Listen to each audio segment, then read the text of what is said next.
আসসালামু আলাইকুম। Penalty kick বিডির আরও একটি নতুন ভিডিওতে আপনাদের সবাইকে স্বাগতম।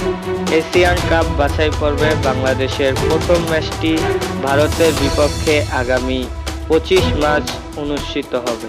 তবে ম্যাচটির ভেন্যু এখনও চূড়ান্ত হয়নি। সম্ভাব্য ভেন্যু হিসেবে আলোচনায় রয়েছে মেঘালয় রাজ্যের রাজধানী শিলংয়ে জওহরলাল নেহেরু স্টেডিয়াম। শিলংয়ে এই স্টেডিয়ামে ফিফা স্বীকৃতি কোনো আন্তর্জাতিক ম্যাচ এখনও অনুষ্ঠিত হয়নি। এ কারণে বাংলাদেশ ভারত ম্যাচ আয়োজনের জন্য এশিয়ান ফুটবল কনফেডারেশনে এএফসি অনুমোদন প্রয়োজন। এএফসি স্টেডিয়ামটি পর্যবেক্ষণ করে অনুমতি দিলে ম্যাচটি শিলংয়ে অনুষ্ঠিত হবে। All India football federation AIAF এর এই প্রস্তাব সম্পর্কে বাংলাদেশ ফুটবল ফেডারেশন ইতিমধ্যেই অবগত রয়েছে।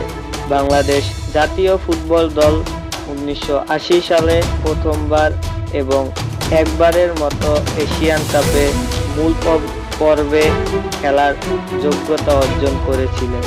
এবারের বাছাই পর্বে বাংলাদেশ পড়েছে ভারত, সিঙ্গাপুর ও হংকংয়ের গ্রুপে। গ্রুপ চ্যাম্পিয়ন হলে বাংলাদেশ দ্বিতীয়বারের মতো এশিয়ান কাপের মূল পর্বে খেলার সুযোগ পাবে। অন্যদিকে ইংলিশ প্রিমিয়ার লিগে খেলা বাংলাদেশি বংশোদ্ভূত ফুটবলার হামজা চৌধুরী জাতীয় দল অন্তর্ভুক্তি নিয়ে বেশ আশাবাদী বাংলাদেশ ফুটবল ভক্তরা।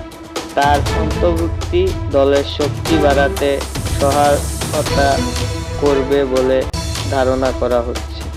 আমাদের আজকের ভিডিও এই পর্যন্তই ছিল। আমাদের চ্যানেল থেকে নিয়মিত ফুটবল সম্পর্কে ভিডিও পেতে চ্যানেলটি সাবস্ক্রাইব করে রাখুন। ধন্যবাদ।